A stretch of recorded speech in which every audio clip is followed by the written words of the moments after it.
Election commission వారు చెప్పింది electoral roles పై ఎవరి పేరన్నా నమోదుగా లేకపోతే ఎన్నికల ప్రక్రియ మొదలయ్యే వరకు వారు తమ పేరుని యాడ్ చేసుకునే అవకాశం ఉన్నది అని చెప్పారు.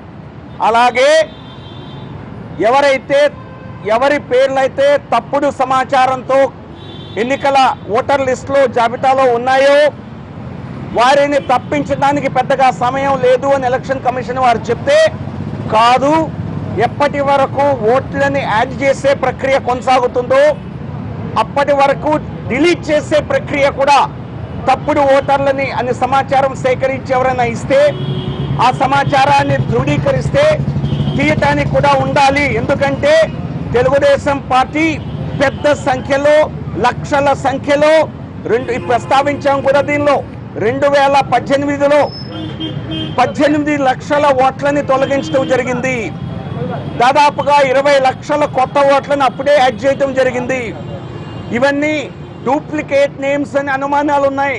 వాటిని తొలగించాల్సిన అవసరం ఇప్పటికి కూడా ఉన్నది.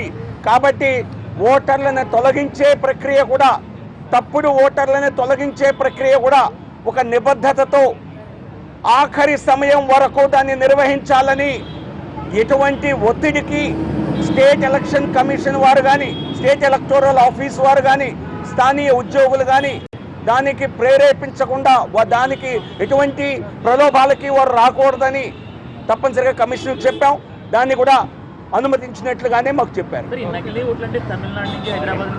చూడండి, 18 లక్షల ఓట్లని కొత్తగా యాడ్ చేశారంటే నాకు తెలిసి అక్కడ నివసించిన వారిని చేసే అవకాశం ఎక్కువ. దీనిలో చాలా డూప్లికేట్ ఓట్స్ తెలంగాణలో ఉన్నవారు ఇక్కడ కూడా ఓటు పెట్టుకునే అవకాశం ఉంది. కావాలని అట్లా రిజిస్ట్రీ చేయించారా? వారు ఆల్రెడీ తెలంగాణలో ఓట్లు వేస్తుంటే ఇక్కడ ఎట్లా వేస్తారు? 2 చోట్ల ఎవరు వేయటానికి ఆస్కారం లేదు. సో కాబట్టి ఓట్లని తొలగించే ప్రక్రియను కూడా, అది కూడా ఓటర్ లిస్టులని ప్రాపర్గా తయారు చేయడంలో ఒక ప్రముఖ భాగమేనని, దాన్ని కూడా ఏదో ఓట్లు తొలగించడానికి అప్లికేషన్స్ ఇస్తే ఏదో భయపెట్టి రాష్ట్ర ప్రభుత్వం ద్వారా వారిపై కేసులు పెట్టి వారిని దోషులుగా చిత్రీకరించి తమ దొంగ ఓట్లని దాని లిస్టులో నుంచి తీసేయకుండా రాష్ట్ర ప్రభుత్వం జాగ్రత్త పడుతోందని, దానికి ఎలక్షన్ కమిషన్ వారు కూడా దీనిపైన చర్యలు తీసుకోవాలి అని చెప్పడం జరిగింది. మీరు ఎవరైనా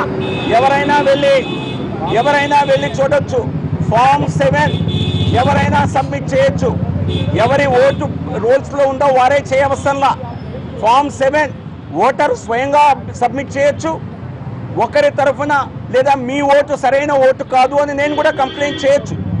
కాకపోతే ఆ కంప్లైంట్ జెన్యూనా కాదా అన్న వెరిఫికేషన్ మాత్రమే మీరు చేయాలి.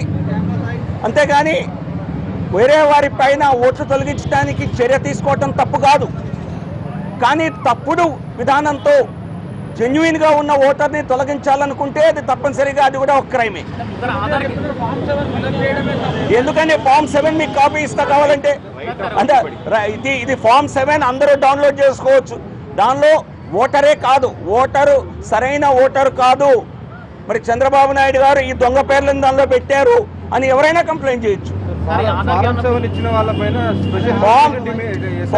అదే నేను చెప్పింది, అదే ఎటువంటి భయపెట్టి దొంగ ఓట్లని తొలగించకుండా అక్కడ ఎన్నికల అధికారులు కానివ్వండి, రెవెన్యూ అధికారులు కానివ్వండి ప్రయత్నిస్తే అది తెలుగుదేశం పార్టీకి ప్రయోజితంగా చేసిన పని అయ్యే అవకాశం ఉన్నది అని చెప్పడం జరిగింది. తప్పుడు పనులు చేస్తే ఎవరిపైన కేసులు పెట్టచ్చు. కావాలని దొంగ ఓట్లని పరిరక్షించుకోవటం కోసం ఎవరన్నా పార్టీ వారు ప్రయత్నిస్తే, అధికారులు ప్రయత్నిస్తే అది కేవలం అక్కడ పాలక పక్షంతో కుమ్మక్కైనట్టే అని చెప్పడం జరిగింది.